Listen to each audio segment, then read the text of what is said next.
Feliz sábado, queridos irmãos. A reflexão desta manhã de sábado está no livro 2 Crônicas, capítulo 7, versículo 14. O tema é interessante. Se nós pudéssemos dar um título, o título seria O Preço do Reavivamento. Aí você pergunta, como assim? Preço do reavivamento? Custa? Quanto custa? Como que eu posso fazer para pagar isso? Não se preocupe que até o final da mensagem você vai saber exatamente quanto custa o reavivamento.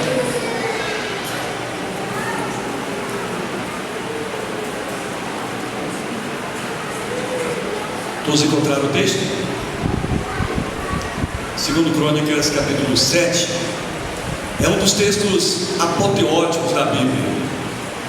Vamos analisar um pouquinho esse contexto. O rei Davi, ele tinha um sonho de construir a casa de Deus.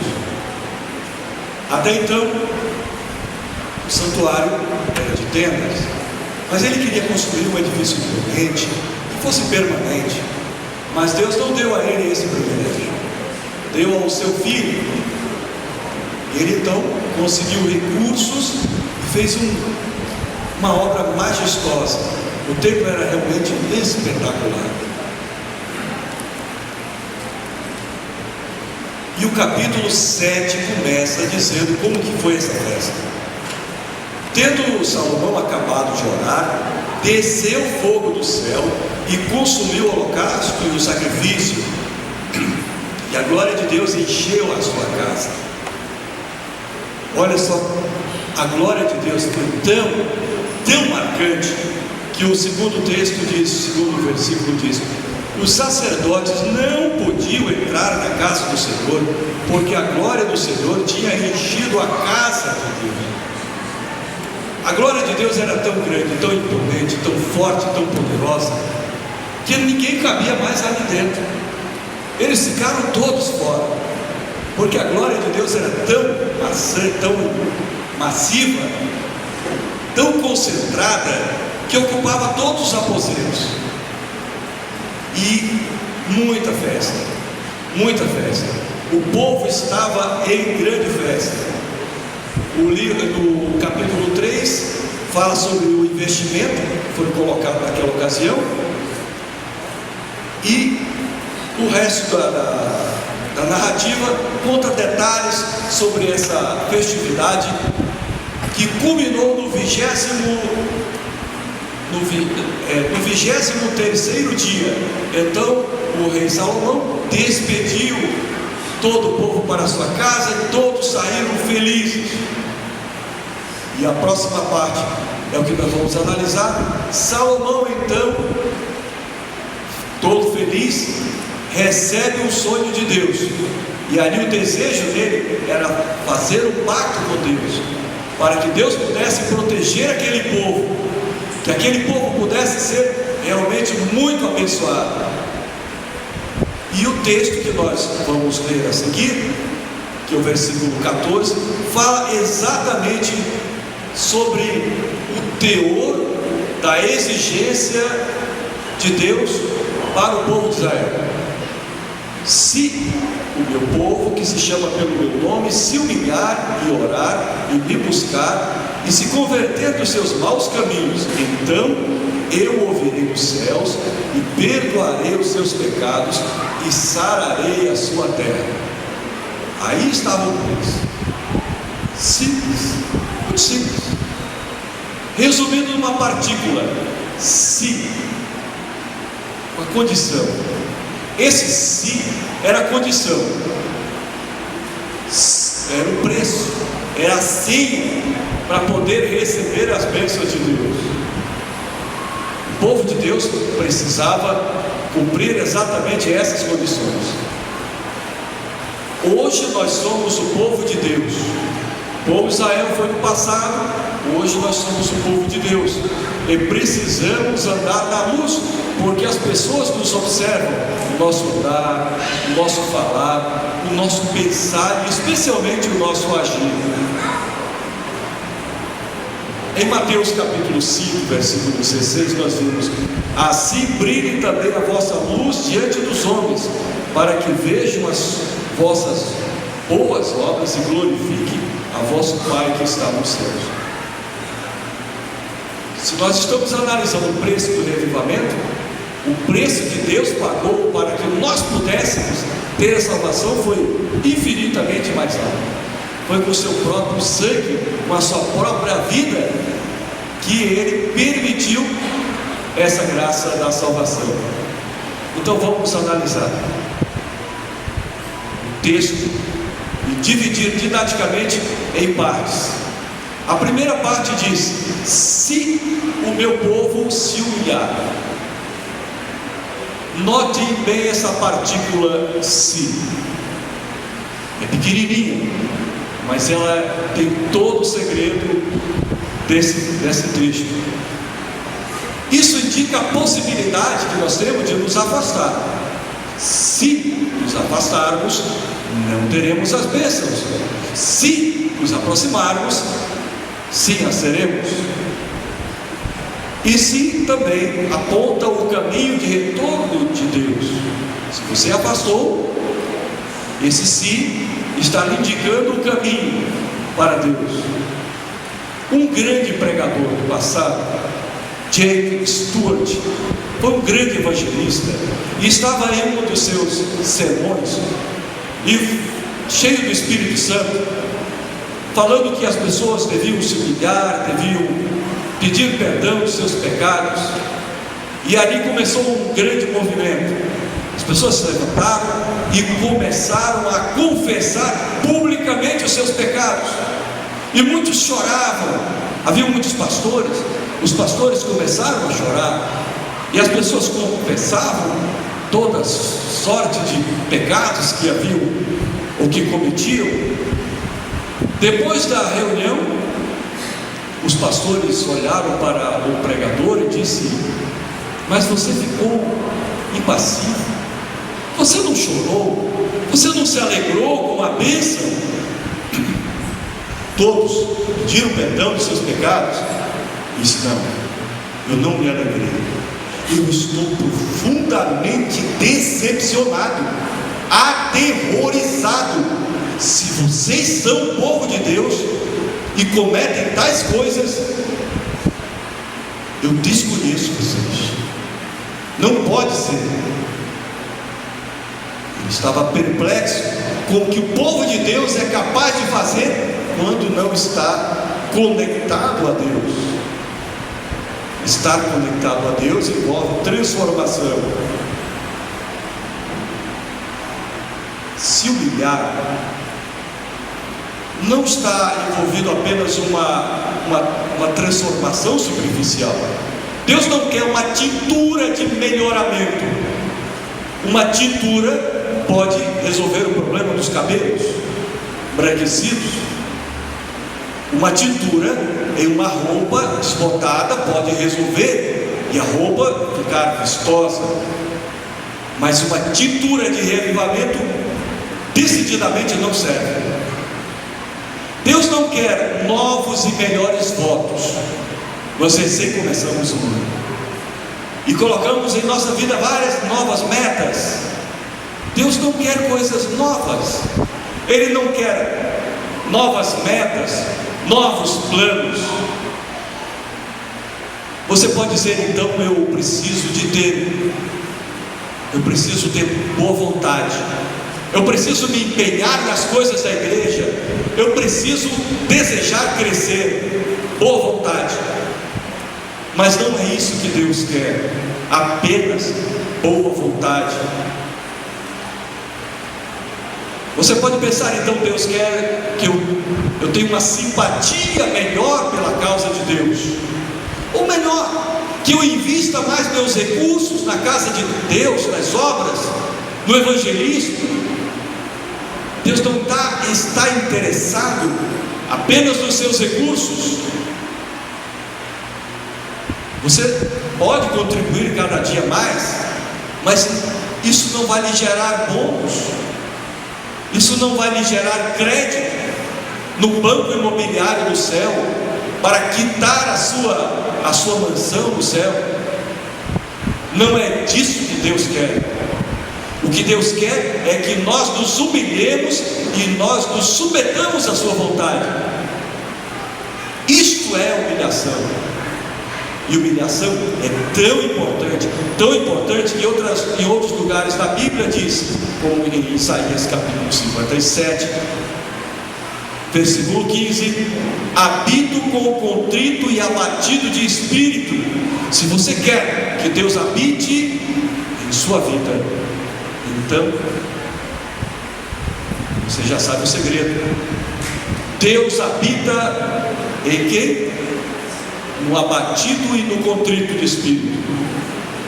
Mateus capítulo 5, versículo 3: bem-aventurados humildes de espírito, porque deles é o reino dos céus. Então aí está o segredo. Você quer fazer parte e estar nos reinos dos céus? Então, bem-aventurados humildes de espírito.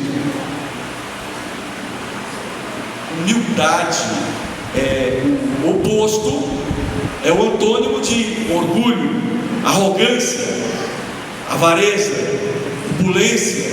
E disso o mundo está cheio.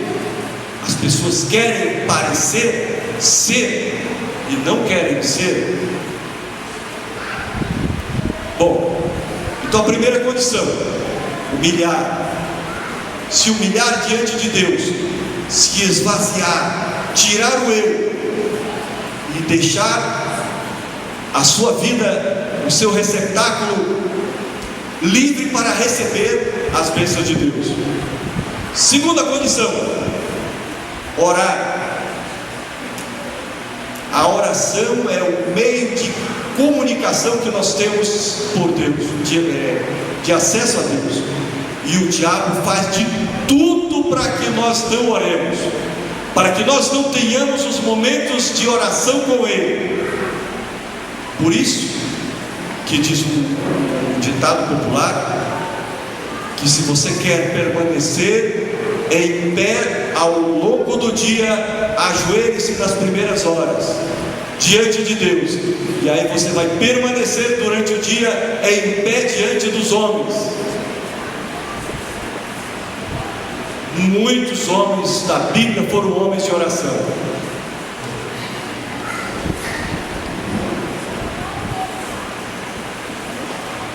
Jacó é um exemplo brilhante de oração.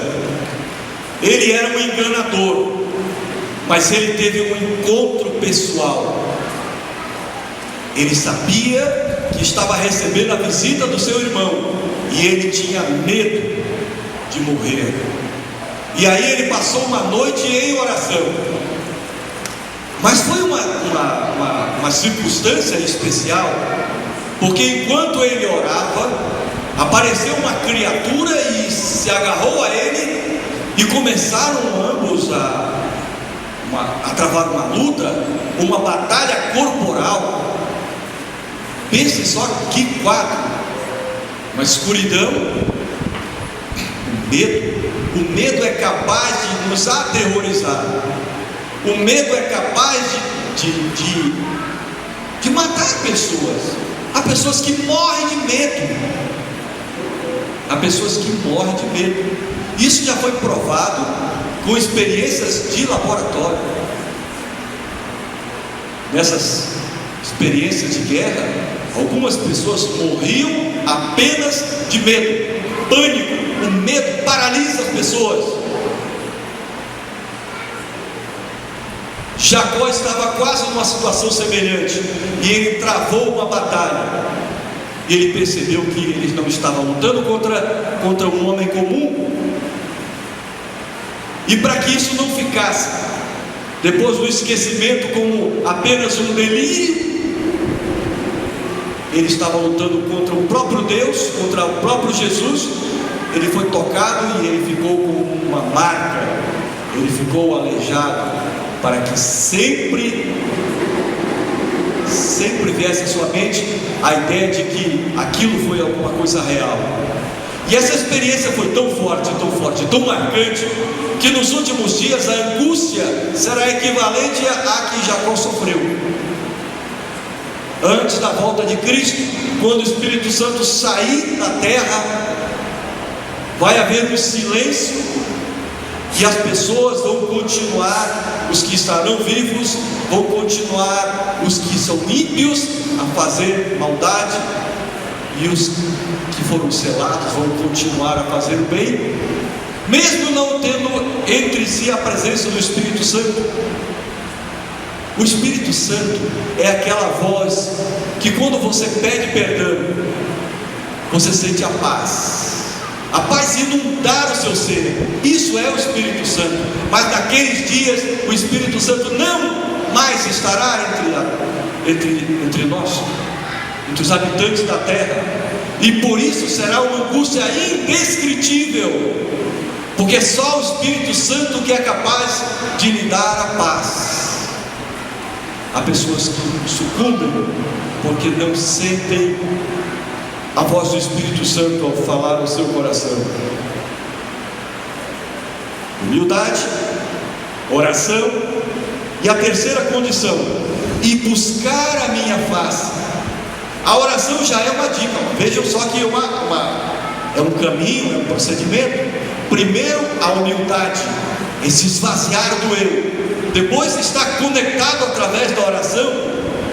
Mas a oração é o canal de comunicação a Deus, e nós precisamos buscar a sua face.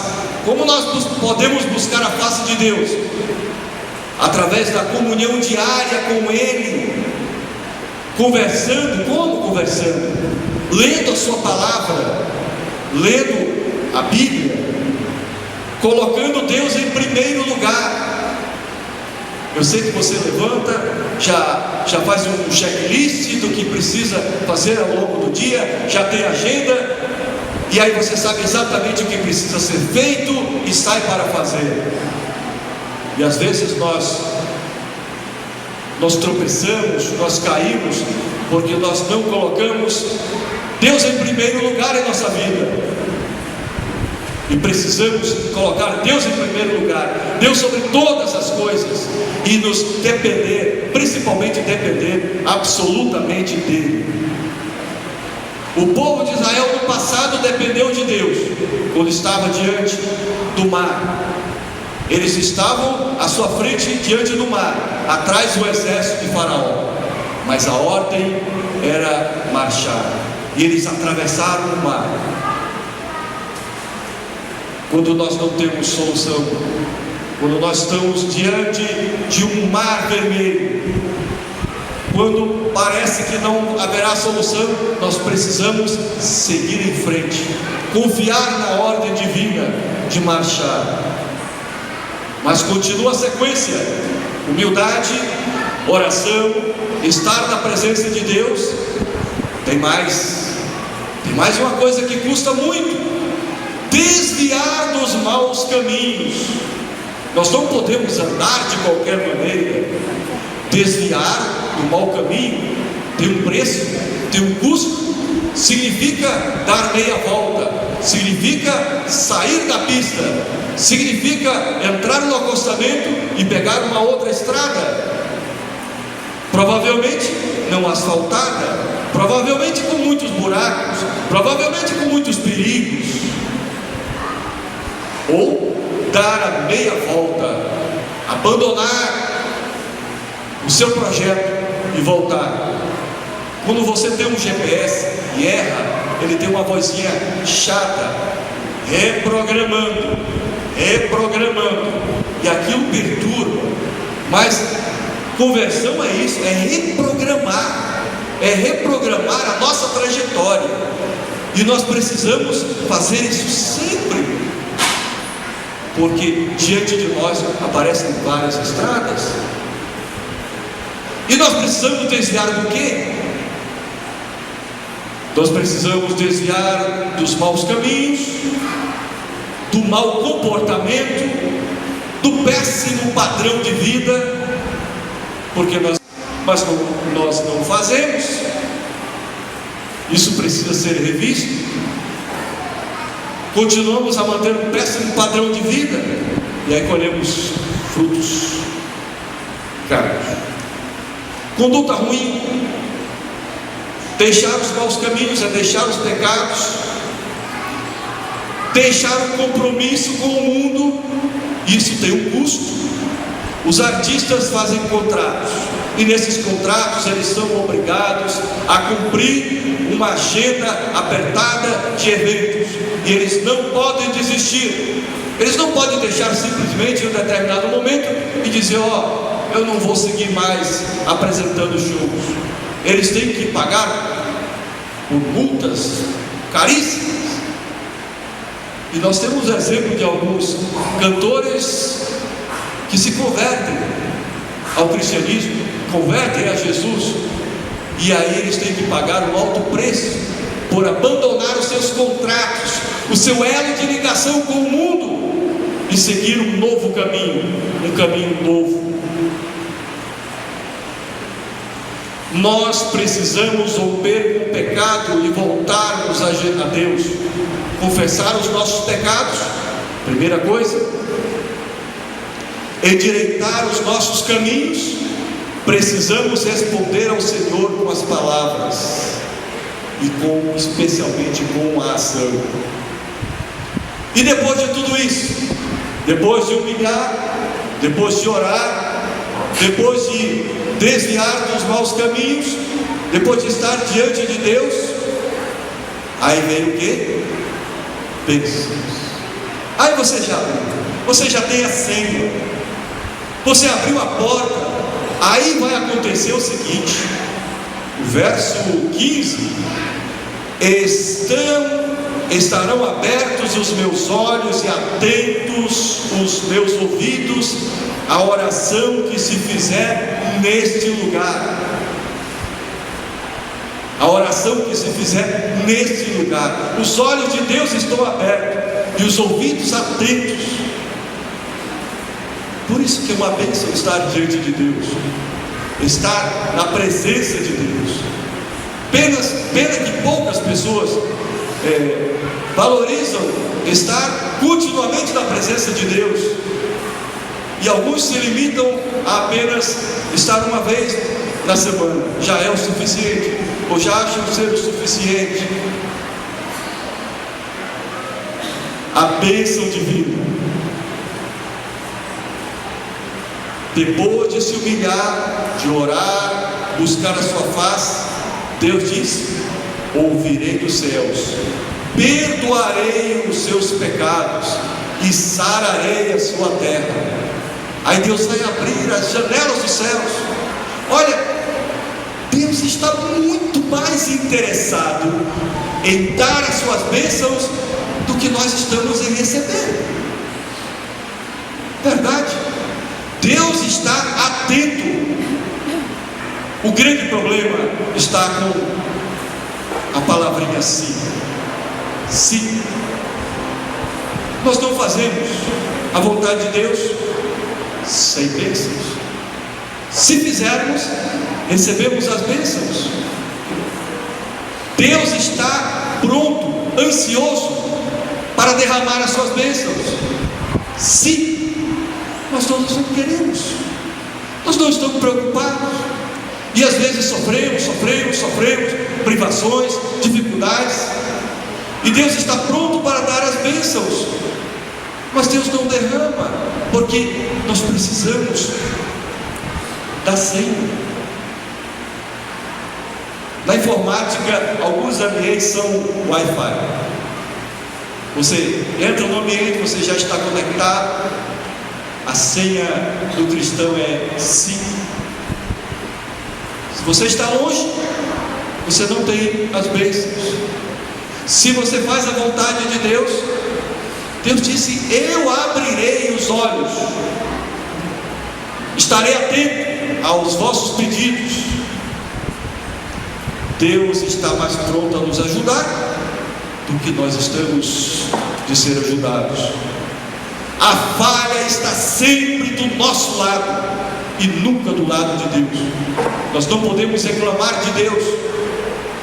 Não adianta querer reclamar de Deus, porque a falha é sempre nossa. Nós é que viramos as costas para Deus. Ele está sempre com as mãos estendidas. mas nós ousamos dar as costas a Deus e privamos as suas bênçãos. Em Crônicas 7,14 nós temos então o resumo disso aí. Primeiro, uma ordem divina. A ordem era humilhar, orar, estar diante de Deus e mudar os seus maus caminhos. Depois tem o dever do cumprimento. Nós precisamos cumprir a vontade de Deus. Muito simples. E finalmente, a bênção decorrente. E essa bênção sem limites. É como se nós recebêssemos um cartão de crédito sem limites, que você vai ao estabelecimento e você compra. Tipo os cartões de crédito dos senadores, né? Que não tem limite. Isso é muito bom. Este é o preço do revivamento, irmãos. Esse é o preço do revivamento. Sem dinheiro, sem cartão de créditos, sem carta de crédito, sem fiadores, sem bônus, sem barganha. Se o meu povo que se chama pelo meu nome se humilhar e orar, e buscar a minha face, se converter dos maus caminhos, esse é o preço que nós precisamos pagar. Então, segunda parte, eu ouvirei dos céus e perdoarei os seus pecados e sararei a sua terra. Essa é a bênção que você deseja, que você aguarda ansiosamente. Deus está hoje esperando pela nossa decisão. Ele está pronto. E a cada um dos seus filhos que cumpre essas condições, recebe um punhado das suas bênçãos. Vamos refletir ao longo desse ano sobre a nossa real condição. Se nós estamos fazendo a vontade de Deus, se nós estamos permitindo que Deus nos use, que Deus nos abençoe a nos humilhar, a orar mais, a estar diante dele, a arrepender dos maus caminhos, estar pronto para receber as suas bênçãos. Amém.